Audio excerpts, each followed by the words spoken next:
Welcome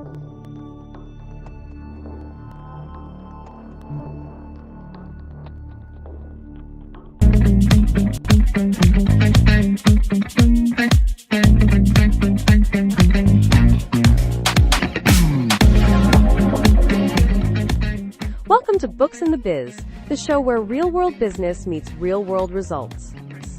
Hosted by business strategist Dan Paulson and veteran CFO Richard Beltry, this podcast breaks down the stories, trends, and financial insights shaping today's companies. Dan brings decades of experience helping leaders simplify operations, build strong cultures, and scale with confidence. Rich adds his deep financial expertise from guiding organizations across healthcare, construction, logistics, and professional services. Together, they dig into what's really happening behind the numbers and what it means for owners, executives, and anyone trying to grow a stronger, smarter business. This is practical conversation, real talk, and tools you can use right now. Welcome to Books the Biz.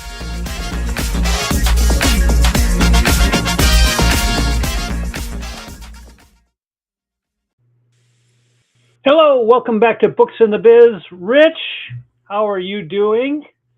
I think we're both fighting a bit of a coughing fit here. I'm okay. How are you? Okay.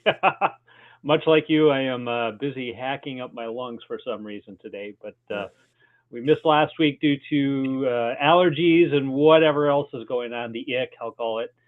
But back together again, and one of the subjects we were talking about this week was really about simplification.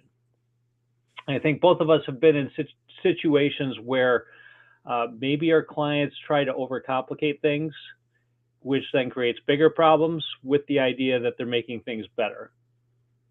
So I'm kind of curious from your perspective, what are you seeing out there that gets too complex or too overworked to actually get anything done?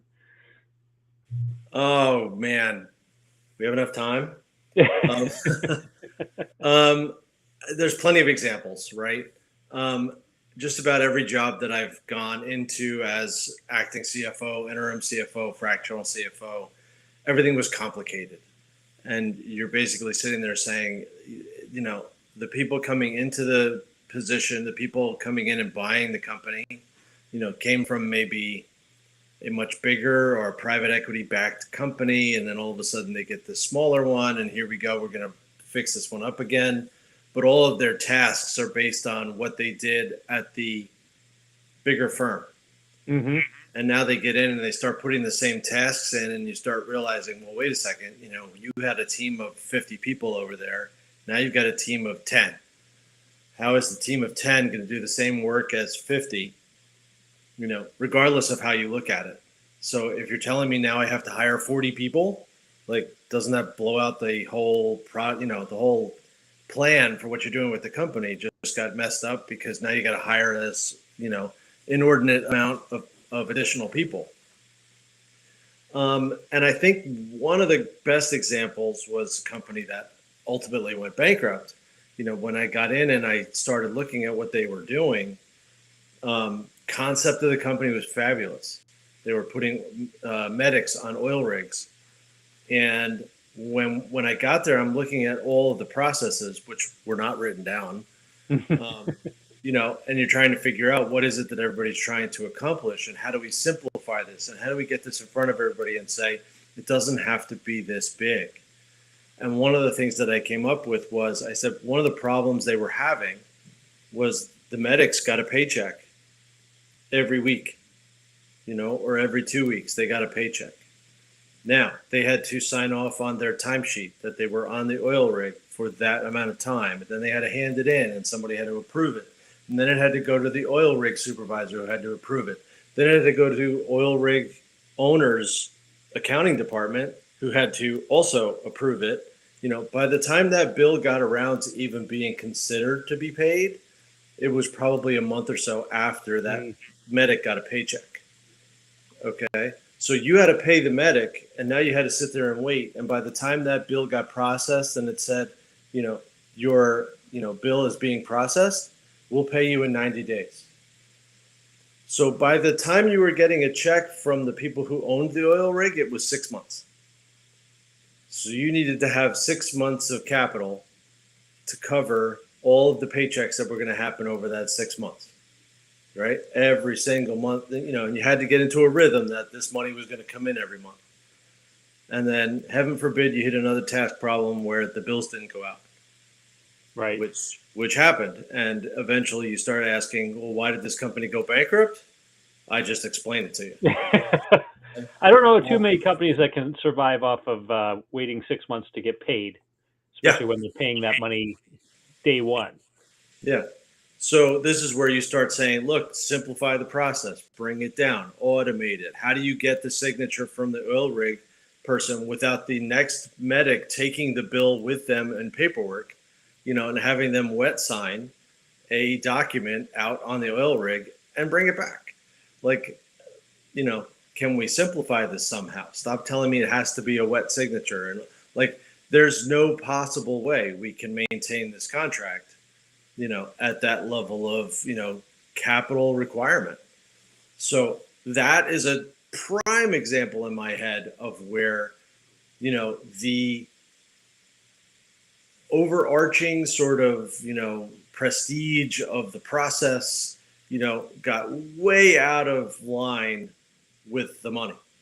Like the process was fine, except that, the dollars were way too big to be sitting over that long, and they couldn't survive it.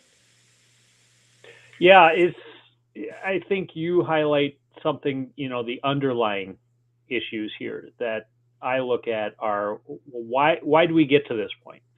So in your situation, you have to have all these signatures and everything has to be approved. And I am sure part of it is to protect either fraud or errors, right? That's usually what I see is, so in my world, I'm thinking of a manufacturing company that they did a lot of bid work. So they were in the construction industry. They would go out and send bids, or they would receive bids off electronic forms. And then of course they'd have to get those bids back out. In those situations though, you want to be timely on it, because if it takes too long to get the bid out, you could miss your deadlines, or, somebody else could come in and get that bid before you. We were looking at their process. It was taking a week or better to get a bid put out, and scratching my head a little bit about why does this take so long? We don't need they should be sending us basic plans. We should be able to do our measurements. We should be able to get what we need to out of it to at least give a accurate range or an accurate number of what we're looking to bill for this project. And what had happened was, over time, somebody would make a mistake somewhere, and then they would put a stopgap in so that way that it plugged that hole where that mistake was made. And as the years went along, it went from a simple bid process to a very complex one, where there are all these redundant checks and balances before the bid ever actually went out. So we did a process mapping procedure. We actually flow charted everything. And once you can visualize how the system works, people start opening their eyes and realizing all the complexities that they added into the business with the idea that it's protecting themselves, but it's actually making their work more complicated and more difficult to do. And what we did was we took anywhere from 5 to 7 business days and turned it into 2, because there were all these doom loops in place where, okay, once it gets to this point, it needs to be checked. And then once it gets through that check, it needs to be checked again, and so on and so forth. And there were probably, I want to say, 3 or 4 different loops, which also slowed the process down by a day, because all these people that are doing these checks and balances are also busy doing other work. So just because you have to check something over doesn't mean you're going to check it over in 10 minutes. It might be a day or 2 before you get back to the point where you can review those plans and make sure they're accurate, make sure the numbers are right. And that's what we saw is even though it was only like 3 different loops that it was going through, those loops were slowing everything down. So then the question came is, well, how can we still make sure we're getting out accurate information, but not with all these different checks? Because in most of these cases, the checks were redundant and they really didn't change any of the outcomes. And that's where we looked at how we simplified the process and modified it to make sure there was still a QA check in there on that proposal going out, but it was accurate on the last step, not going through 3 or 4 checks along the way to get to that point where you could send it out. And that's where the big savings was at. And now I think of a similar situation that I'm going through with a different firm, and we're in the process of going through process right now. So like you said, processes aren't documented, or at least documented, I'll say half-assed, and they've got to figure out ways to improve it because we're finding slippage in how things are getting approved, or the work that's getting done, or when there is a problem, it goes down a rabbit hole, and then again, there's 50 different solutions to it, and you end up spending a lot of time just trying to figure out what you're going to do, and then nobody wants to make a decision on it without knowing other facts, and again, you just create all this complexity involved. So this is where really mapping out those systems and pulling away the stuff that at one point might have seemed important but really isn't, and looking for ways to even use technology. One of the things that we have now, and I'm curious your thoughts on this, but I'm also thinking of bringing in another AI guy to talk about systematization. How can we utilize technology to fill in the gaps in certain areas where it requires maybe less human interaction, or the human interaction is what creates a lot of mistakes. Now, AI is not perfect. You still have to have your checks and balances on that. But I'm just seeing where there's opportunities here to utilize technology, either physical technology or digital technology, to improve things. And maybe you're seeing it in your world too, where, using things like AI or some other tools can really help in the process. I know we've kind of talked about both sides of it in previous podcasts, but what are your thoughts on all that? Well, I think my immediate reaction is dig down a little further, right? Mm-hmm. When I dig down and I start looking at people's accounting processes, I can break it up into 6 pieces. And in those six pieces, then I get a detailed kind of idea of how that all works as far as the processes for those 6 pieces. And the biggest one over the last few years, the last several years, okay, it's actually been going on for longer. But if you look at the accounts payable side of it, the paying the bills, the getting those bills approved, AI is all over that, because the technology was coming out when it wasn't called AI, when they were calling it everything else. It became, how do I get this where the bill comes in and someone doesn't have to sit on it and stare at it and decide what to do with it? The computer says, here's what we did with it last time. And then automatically comes up with posting the same type of way that it goes. And then it would ask you, is this okay? So that OCR part of it started telling you, you've got $1,000 bill from, a medical company for supplies. So we're going to put it to that medical company for those supplies.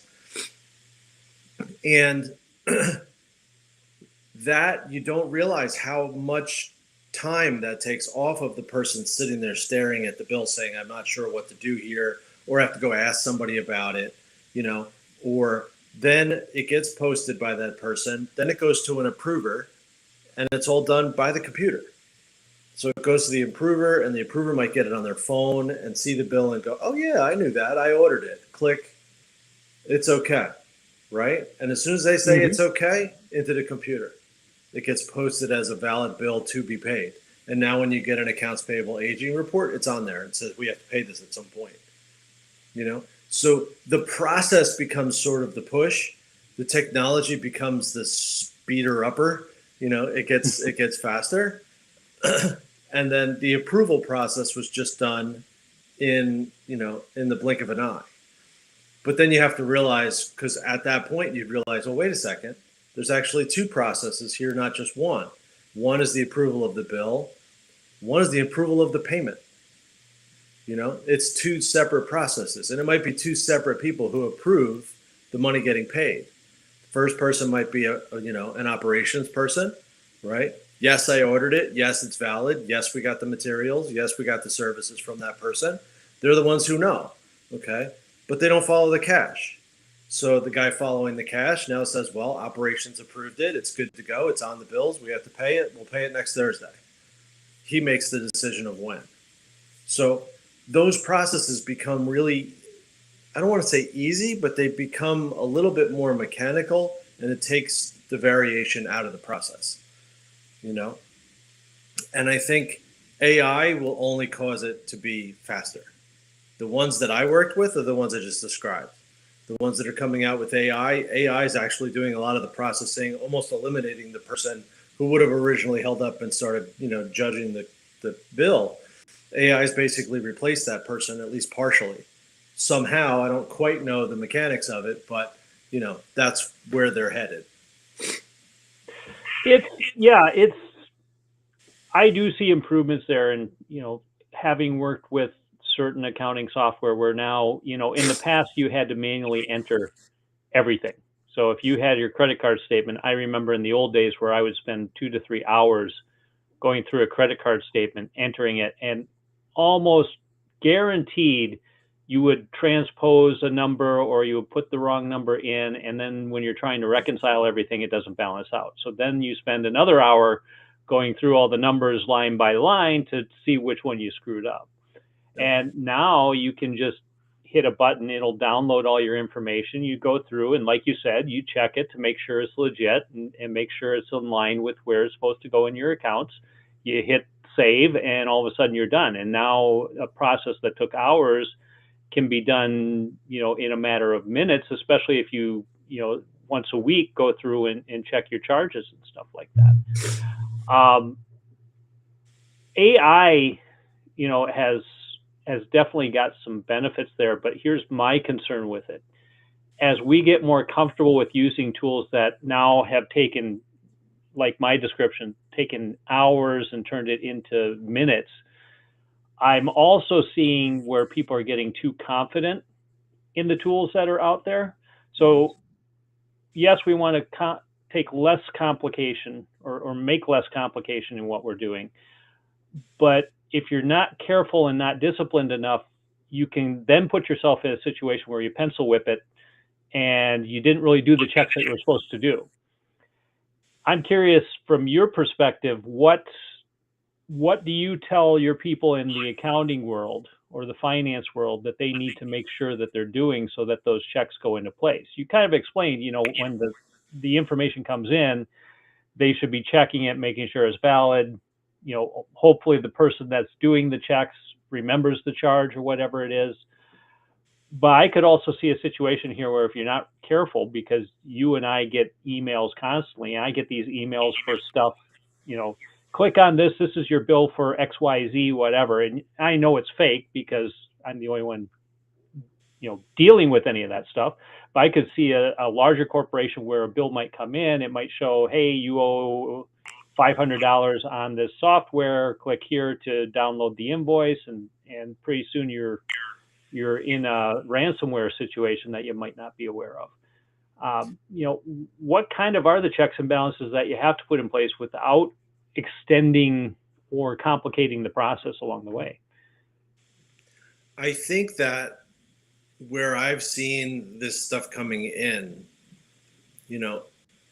AI is doing some of the data entry, but maybe they do it in a way that the data entry is pending, and someone has to look at it and say, yep, looks good to me, and then send it through. And then it's no longer pending, and then it's posted. Okay. So I think the note to tell everyone is, if you're going to change the process and go to the AI doing the pending posts, the review process cannot be eliminated. Because I think that's where I've seen people kind of make a mess of it, right? And when AI first came out and they were saying, oh, AI is sending out my mailing list, and it was going to, dear, Momo on 12th Street, in brackets, like you knew it was, taking literally what was in the column of the Excel spreadsheet that they used to actually do it, and no one looked at it. So that was the type of stuff you would expect to fall out in the accounting, software. Right. And you would see some of the reports and you'd look at it and you go, oh, guess what? I know nobody looked at it. And to kind of quell some of the fears of the people that are like, oh, AI is going to do this and it's going to take my job.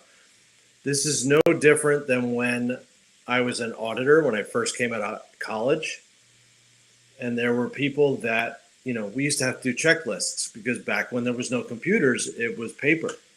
Okay. And there was a checklist you had to do. And you always had the guy who was like, meticulously checking each line off, reading each line, even though it was the same as the last client they looked at. There was always the guy that said, I know the answers are all no. And he would do a checklist and draw a line down, and that was it. I did all of them. Okay. And that was the guy that always got in trouble because we called it power ticking. If you power ticked, you saved a bunch of time on yourself. You go out to the bar at 5:00 in the afternoon. But if you missed that question and it was wrong, your audit was wrong. There was a possibility that if it was big enough, you could stay at the bar. Coming back tomorrow. So I think the change of the process should not be that scary.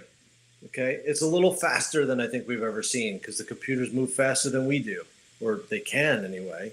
Right. Mm-hmm. But other than speed, realize that there's just an adjustment that's going on here. So if you were a really good person to do the data entry before, now you could probably move up to, hey, I could be a really good reviewer. I'm going to be the person who's going to approve those bills, or I'm going to go find out, who can approve them because I now understand the whole system. So jobs are changing, tasks are changing.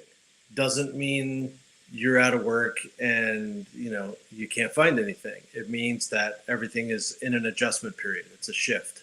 So shift with it, learn, move on to the next one, shift with it. Yeah, that's the important point because as technology is evolving, I do believe that's where companies need to look and say, how am I going to use this technology to streamline what I'm doing here? Like I said, we were in a meeting yesterday with a client and we were talking about that very thing. So we're going through the process and they're still thinking of the process, doing it the same manual way that they've done it before. And I was throwing out ideas on, well, are there ways, for example, that you can use AI to do some validation of certain numbers or do some checks on the materials or what you're trying to accomplish here that can at least give you feedback, use it as a tool to do the checks and balances and maybe be a little bit more accurate with it. On another side, on a construction company where they're actually, building certain, building design work out on a new building, can they use things like LiDAR, for example, to scan molds and whatnot to make sure that everything's fitting the way it should? Or before that mold gets poured or before that piece gets built, the dimensions are correct. There's no anomalies or issues with it that are going on, instead of relying on the eyeball check, which, again, if you're busy and in a hurry, things get missed. And what we don't realize is how often they get missed and what do you have to come back to and recheck, and what does that recheck actually cost you? It's not just minutes. Sometimes it's hours. And if there are multiple mistakes, you add that up over time, and pretty soon you've spent the better part of a workday or several workdays over the course of a month fixing problems that could have been prevented in the first place. So this is where you really have to look at and say, what sort of technology here could help me or help my company eliminate some of these errors or mistakes that happen, which is why we put in place the complex processes to try and prevent those mistakes from ever happening in the first place. Yeah, and I think I think I'm adding to what you're already saying, okay? But as far as the numbers go, there's always somebody at the end who has to sign off on them. Public companies, now the CEO and the CFO both have to personally sign that they've looked at the numbers, that the numbers are correct, and they're releasing it. They're only going to do that if they're confident in the process. Right. Okay. They have to be confident in the process and how the numbers got to him or her, and they have to be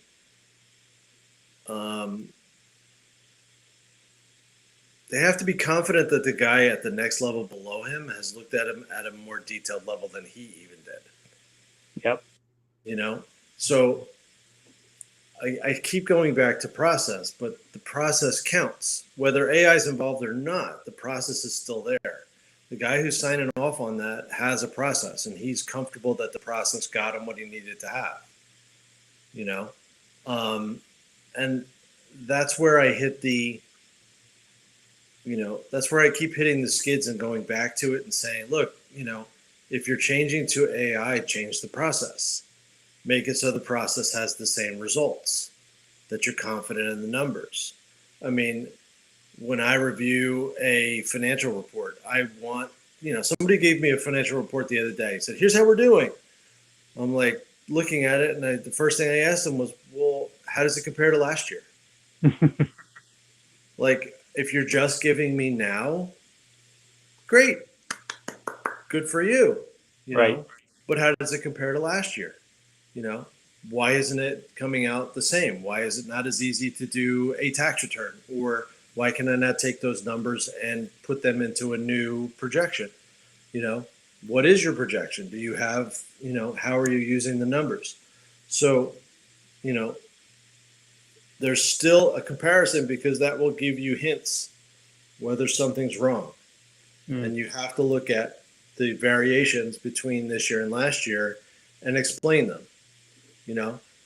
Private equity firms, especially when I was working with companies in real estate, I mean, you couldn't be more than a couple percentage points off without someone saying, why is that off?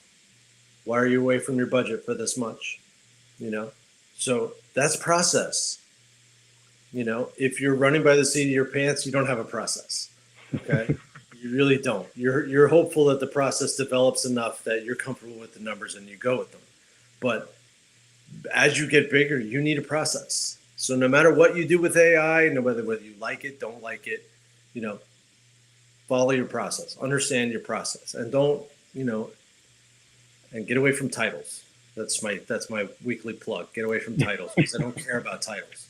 If you're the CFO and there's nobody underneath you, I don't care what your title is. Yeah, been there. Yeah. So I think the big thing is my goal here today is just to tell everybody, look, define your process, make sure it's written down, and follow it. Yeah. And I would, to add to that, because I talk to my clients a lot about this too, is discipline. Because processes break down when you go under stress. And what does stress cause? Stress causes us to take shortcuts because, let's say you're in a busy work environment and you need to get caught up because you see the work piling up. Well, we all try to figure out, okay, now what's the easiest way I can get an outcome that will get the boss off my back or get the client off my back or whatever it might be. And we continue to take those shortcuts. And that's where the processes start breaking down, because now we don't have the discipline to use the process to protect us when we are in those pressure situations. And that leads back to, this is why you need to make sure the process is simple enough, that it's easy enough to follow, and that you can maintain the discipline as the pressure ramps up. So that being said, I think we've covered quite a bit here. We've done a great job. Rich, I hope you start feeling better. Get over those allergies. And we will talk next week. I think either next week or the week after. We have a couple different guests on, so we will come up with a new subject if not. But we will see you again next week. All right, see you then.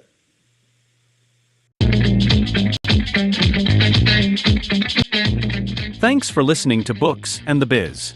If today's conversation sparked new ideas for your company, the team at XCXO can help you turn those ideas into action. XCXO brings together seasoned executives, fractional CEOs, COOs, CFOs, and CXOs who step into your business with the experience, strategy, and leadership to drive real results. Whether you're trying to scale, strengthen operations, improve profitability, or prepare for transition, our experts help you move faster and lead with confidence. To learn more or start a conversation, visit xcxo.net. That's xcxo.net, your shortcut to stronger leadership and a better run business. Thanks again for joining us. We'll see you next time on Books and the Biz.